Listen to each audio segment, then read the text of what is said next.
have a story today. I bet you have a story too. And so does Isaiah and James and Mark and the psalmist. So I invite us all to tell our stories together and see what God might be saying to us.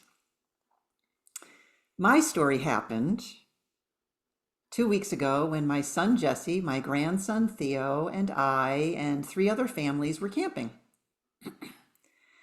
At 4:30 a.m., Theo woke up crying. I don't know why he was crying, but I guessed at the time that it was because it was 55 degrees and he had thrown off his covers. So I tried to change his clothes and diaper, but he cried more. I still didn't know why, but I kept trying, and he kept crying.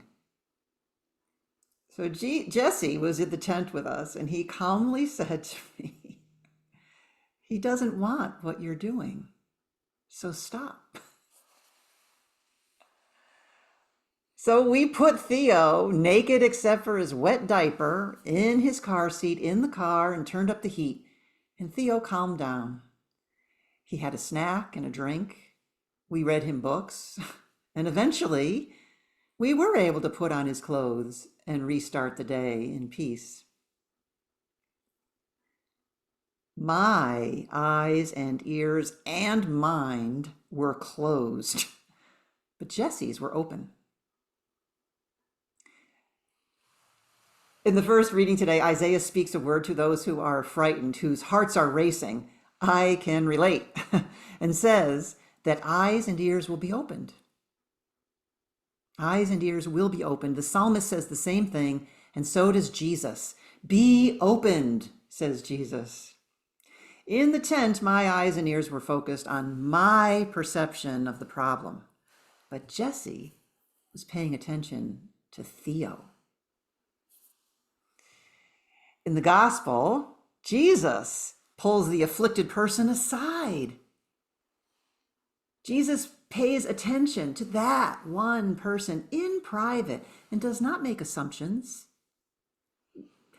We don't know, according to the reading, what happened during that tete-a-tete, but for sure Jesus was focused on that one person, and Jesus's eyes and ears were open.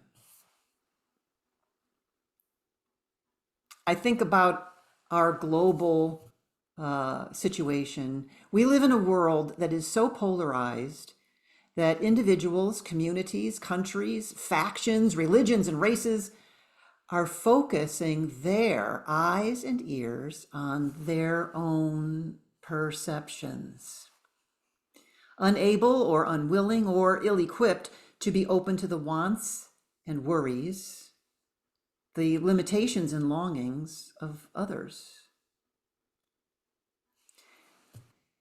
When I read the letter of James and its admonition against partiality, I wonder about my own partiality. Was I more open to hearing from Jesse than Theo because Jesse is 30 and Theo is a toddler? Do we listen to and follow certain voices more than others because of partiality? Certainly, and I hope it's true, I believe it's true, I know it's true, that conscious discernment and wisdom, right, are the drivers most of the time. But might we all sometimes, as individuals and larger entities, countries, etc., be open to the possibility, might we be open to the possibility that partiality sometimes plays a role? Might that openness pave a way to creative resolutions to our worldwide and problems, resolutions in our own country?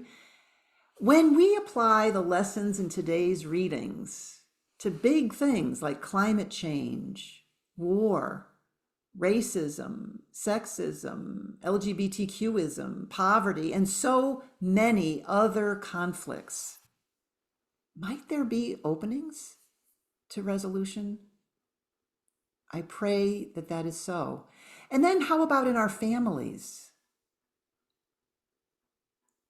Or maybe in our courts, in our workplace, maybe even on our own hearts. When Jesus pulls me or you aside for that tete-a-tete, what will we say needs to be opened?